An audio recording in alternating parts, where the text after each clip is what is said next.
नमस्कार साथियों, हमारे YouTube channel Aryan career point पर आपका स्वागत, अभिनंदन, खैर मकदम है साथियों। मैं हूं आर्यन चौधरी और हम लेकर आए हैं आज माध्यमिक शिक्षा बोर्ड द्वारा जारी मॉडल पेपर नंबर 2 कक्षा विषय हिंदी के लिए, कक्षा 10 के लिए। जैसा कि आप देख रहे हो, समय 3.25 घंटे हैं, पूर्णांक 80 है। सामान्य निर्देश आप लोग हर पेपर में आप लोगों को मिलेगा। और उसके बाद में अगर मैं आपको लेकर चलूं तो मैं कुछ मोटिवेशनल स्पेस के साथ अगर आपको जाऊं कि समय के साथ हमें पढ़ना बहुत ज़रूरी है। अगर हम लोगों ने अगर पढ़ाई सही की और सही अगर 10वीं के अंदर अच्छे अंक प्राप्त किए तो आगे जा कर के हम एक उस हिसाब से एक सही सब्जेक्ट को हम लेकर के और हम अपने करियर को और भी आगे बढ़ा सकते हैं। जैसा कि हम एक कि समय हमें नहीं गंवाना चाहिए। जैसे कि समय सब्र के साथ सब कुछ बहा कर ले जाता है। समय समय सब्र के साथ सब कुछ बहा कर ले जाता है। भर जाता है घाव तलवार का, लेकिन बोल का घाव नहीं भर पाता है। चला गया समय जीवन से, लौट कर कभी वापस नहीं आता है। इसलिए समय की महत्व हमें समझना चाहिए और समय की महत्ता हमें समझते हुए अपने लक्ष्य को प्राप्त करने का प्रयास करना चाहिए। आप लगातार हमारे मॉडल पेपर को पढ़ते रहिए, आप जरूर 90% से अधिक अंक लेकर आओगे। अब हम सीधे प्रश्नों पर चलता हूँ। तुम्हें धोखा नहीं देना चाहिए था, वाक्य में धोखा संज्ञा है। तो इसके अंदर जो ऑप्शन होगा वो है भाववाचक संज्ञा। निम्न में से किस शब्द में उपसर्ग नहीं है? उपसर्ग का मतलब क्या होता है? यानी कि वे जो पहले शब्द जुड़ करके अर्थ में परिवर्तन करते हैं वही उपसर्ग है। तो उपसर्ग के अंदर क्या है कि आहार के अंदर है, आह प्लस हार है, पर उपसर्ग है, वहाँ वी है, लेकिन कहार के अंदर कोई उपसर्ग नहीं है। हमारे हरी हारिल की लकड़ी वाक्य में हारिल शब्द किसके लिए प्रयुक्त हुआ है? नंबर 3 का जो उत्तर होगा वो हारिल हुआ है। किसके लिए? 3 के लिए, पक्षी के लिए। परशुराम ने लक्ष्मण को काल का वंश बताया है क्योंकि? तो उसके अंदर ऑप्शन होगा कि वे शिव के धनुष के छोटे और मोटे धनुषों के समान बता रहे थे। अगला प्रश्न नंबर जो 5 है, मुरझाकर गिर रही पत्तियां क्या संदेश दे रही है? मुरझाकर गिर रही पत्तियां क्या संदेश दे रही है? तो ऑप्शन नंबर बे हो जाएगा मानव जीवन की क्षणिकता का। उत्साह किसको संबोधित गीत है? उत्साह किसका संबोधित गीत है? तो वो है बादल का। लेखिका के पिता शक्की किस कारण से थे? तो उसमें ऑप्शन ए हो जाएगा अपनों के विश्वासघात के कारण। मेरी तेरी उसकी बात उपन्यास के लेखक कौन है? 8वें के अंदर से हो जाएगा यशपाल। बाल गोविंद भगत के बेटे को मुखाग्नि किसने दी? ऑप्शन नंबर 9 के अंदर हो जाएगा ए पोतेहू ने।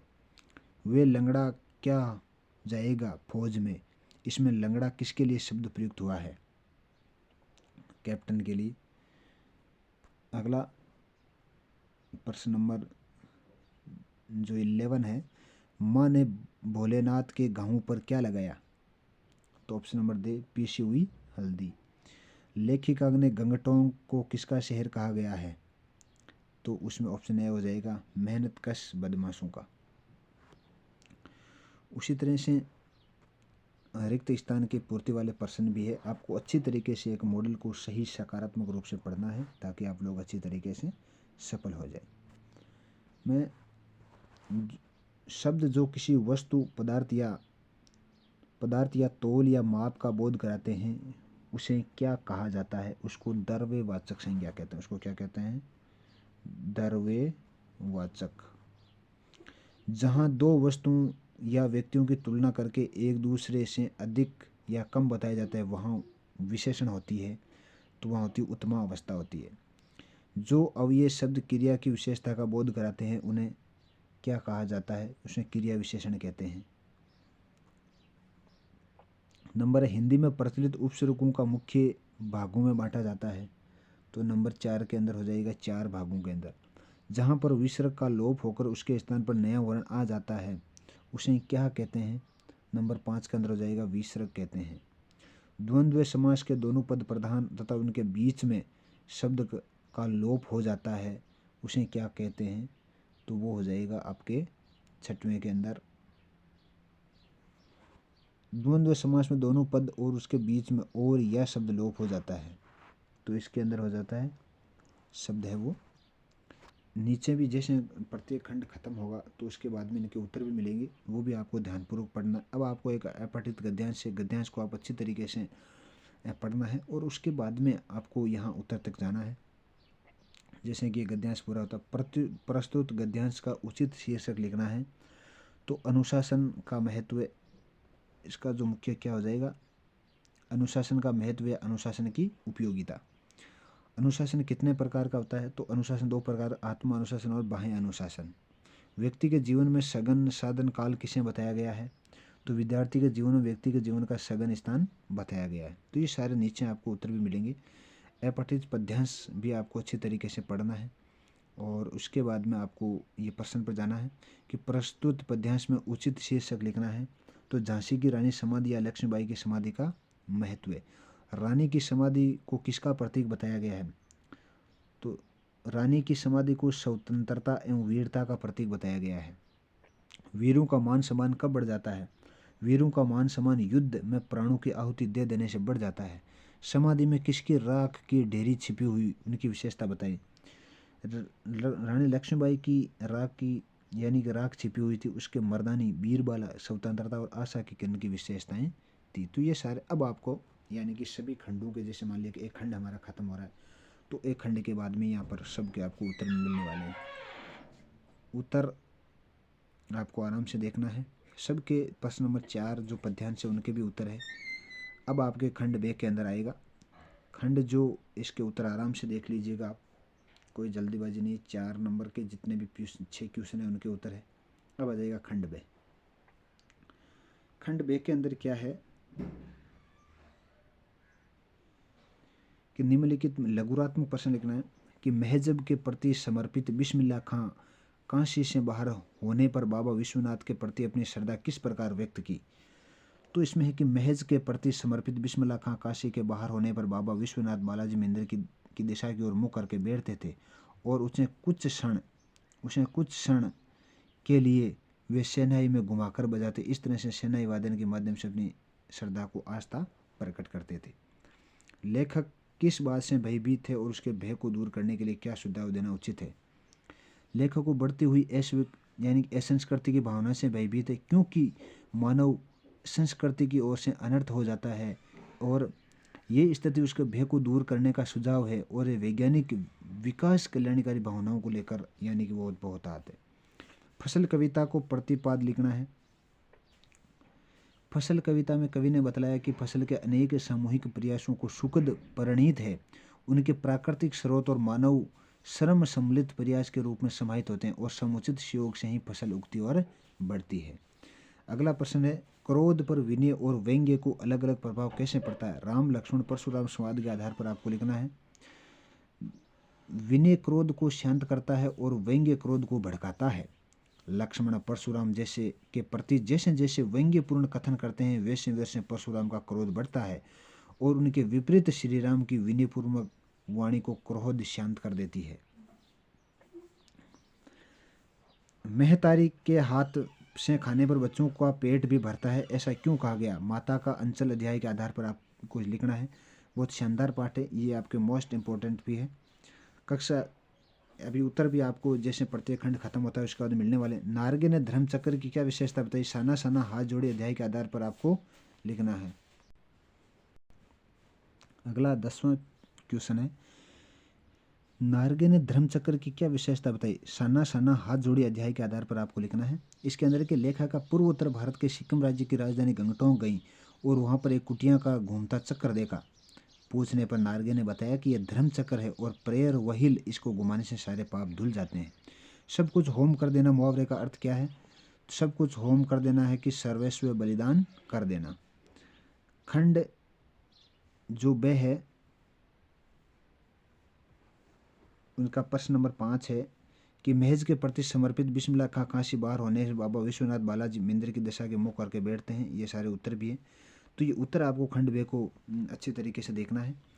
मैं कहता हूँ कि आपको 10वीं क्लास के अंदर हो, आपको अच्छी तरीके से, एक शानदार तरीके से पढ़ाई करनी चाहिए, जिनसे कि आपके प्रत्येक बालक का ये नाम होगा, हाँ ये फलाना का लड़का अच्छा पढ़ता है, ये फलाना का लड़का अच्छा पढ़ता है। जैसे कोई फूट रहा कोई बालक होता है, उसका नज़र लग जाती है, तो उसी तरीके से तो नज़र की अगर बात आई तो मैं आपको कहना चाहता हूँ, आपको उत्तर अच्छी तरीके से देखना है कि ऊंची ऊंची धोती बांधे सिर पर बांधे पागड़ी, गोदा ने गोदलियों के शान के दागड़ी। यानी कि ऊंची ऊंची धोती बांधे सिर पर बांधे पागड़ी, गोदा ने गोदलियों के शान के दागड़ी।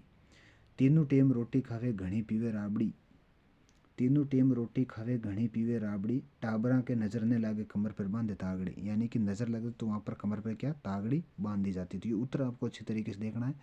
पढ़ाई आपको अच्छी शानदार तरीके से करनी है कि ताकि कोई भी व्यक्ति देखे तो हाँ ये फलाना देखो कितना पढ़ता है, फलाना देखो कितना पढ़ता है, कितने अच्छे अंक आए हैं।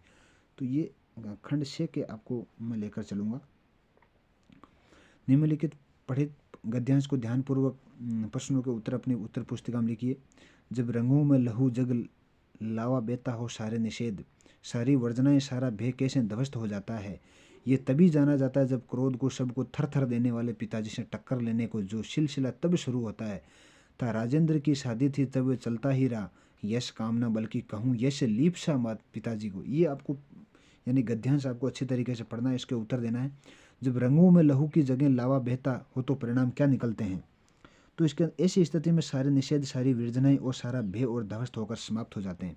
राजेंद्र की शादी तक क्या चल रहा था। लेखिका ने अपने क्रोध पिता को टकराने के विरोध में सिलसिला राजेंद्र की शादी तक चलता रहा। अगला, लेखिका के पिता की सबसे बड़ी दुर्बलता किसे बताया गया है। तो इसमें क्या यश की कामना अर्थात यश लिप्सा पिताजी को सबसे बड़ी दुर्बलता कहा गया है।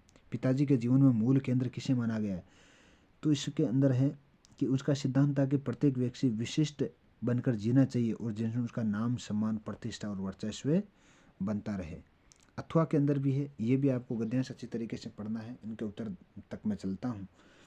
तो इसमें गद्यांश में कौन से मास का चित्रण किया गया है। तो इसके अंदर है कि आषाढ़ माह का। समूचा गांव कब खेतों में उतर जाता था। तो समूचा गांव है रिजमी यानी कि रिमझिम जो बरसात होती है उस समय। भगत जी खेत में रोपनी के साथ साथ क्या कर रहे थे।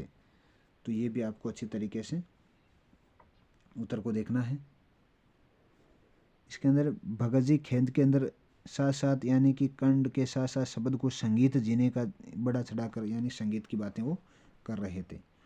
अगला है पद्यांश। पद्यांश को आप अच्छी तरीके से पढ़ना है, इनके उत्तर भी देना है। पद्यांश का है कि गोपियों को उद्धव को बड़भागी क्यों कहा गया है। तो इसमें है कि गोपियों को व्यंग्य और उद्धव को बड़भागी अर्थात भाग्यशाली मानती है, क्योंकि कृष्ण के समीप रहकर प्रेम का बंधन नहीं बंधे और न ही उनकी वीरे वेदना को कभी जाना। जूं जल माह तेल के घागिर, बूंद ने ताकि लगी। पंक्ति का ऐसे स्पष्ट कीजिए। जिस प्रकार तेल के चिकने घड़े पर पानी को डुबोने पर भी जल की बूंदें उस पर ठहर नहीं पाती, उसी प्रकार उद्धव तुम भी कृष्ण में प्रेम के अछूते रहे हो। गोपियों को स्वयं की अबलता क्यों कहा गया है। गोपियों को स्वयं की अपनी अबला कहकर कृष्ण के प्रति अपनी आसक्ति और प्रेम को व्यक्त किया गया है। पागी शब्द का अर्थ क्या है। पागी शब्द का अर्थ है मोहित होना, लिपटी हुई, लिपटना। इसके अंदर वहाँ पर अन्य यानी कि एक अथवा के अंदर भी है, उसके अंदर भी आपको अच्छे तरीके से पढ़ना है, उत्तर देना है। और इसके बाद में प्रश्न नंबर, नेताजी का चश्मा पाठ के आधार पर बताइए कि सेनानी न होते हुए भी चश्मे वाले को लोग कैप्टन क्यों कहते हैं। ये भी अच्छा पाठ है। मैं इनका उत्तर बताता हूँ कि सेनानी न होते हुए भी चश्मे वाले के लोग कैप्टन इसलिए कहते हैं क्योंकि उसके मन में देशभक्ति की भावना प्रबल और चश्मे वाला न तो सेनानी था और न ही नेताजी का साथी था। फिर भी नेताजी सुभाष चंद्र का बहुत सम्मान करता था।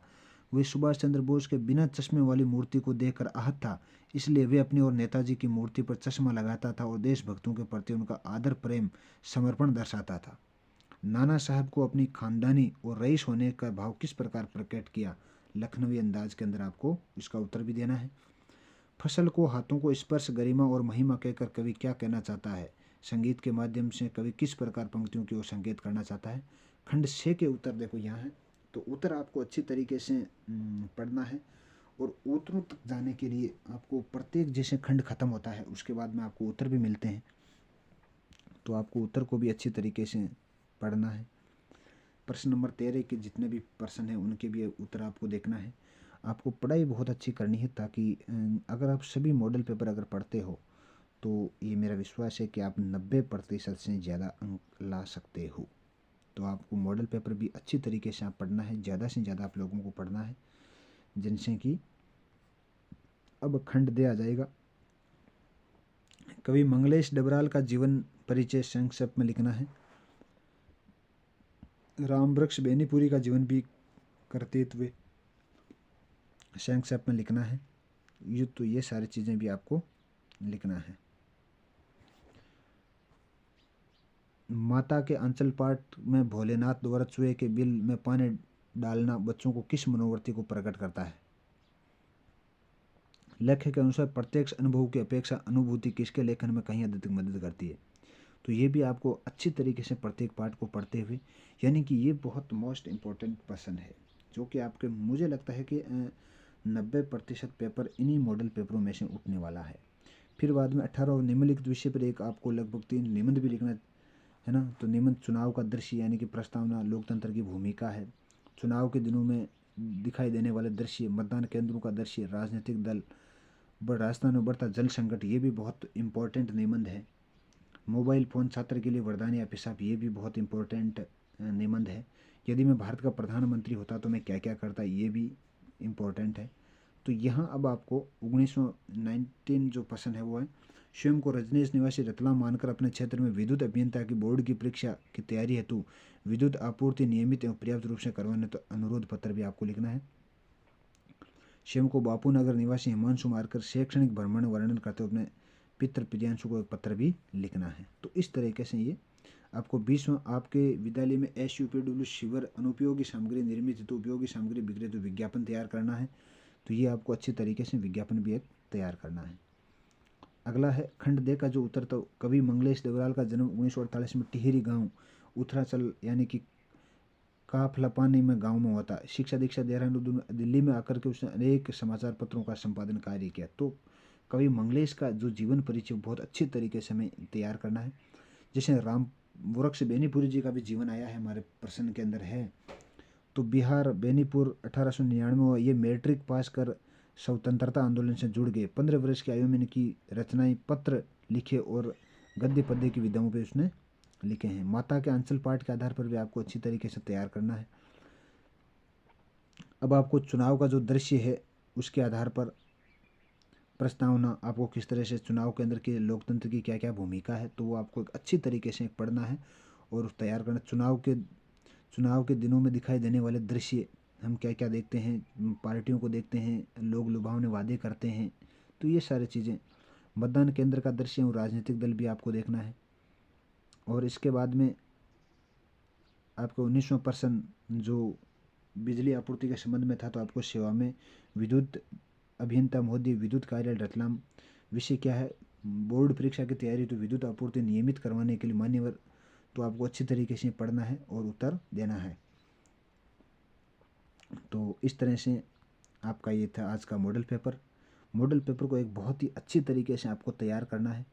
मॉडल पेपर को अच्छी तरीके से तैयार करने का मतलब आपको डेली आपको मॉडल पेपर पढ़ना है। प्रत्येक विषय के मॉडल पेपर इस चैनल पर आपको मिलेंगे। आप धैर्य के साथ इन तैयारी करते रहिएगा। हम आपके साथ लगातार जुड़े हैं। तो आज के लिए इतना ही। आप लगातार तैयारी भी करें, शेयर भी करें। जय हिंद, धन्यवाद।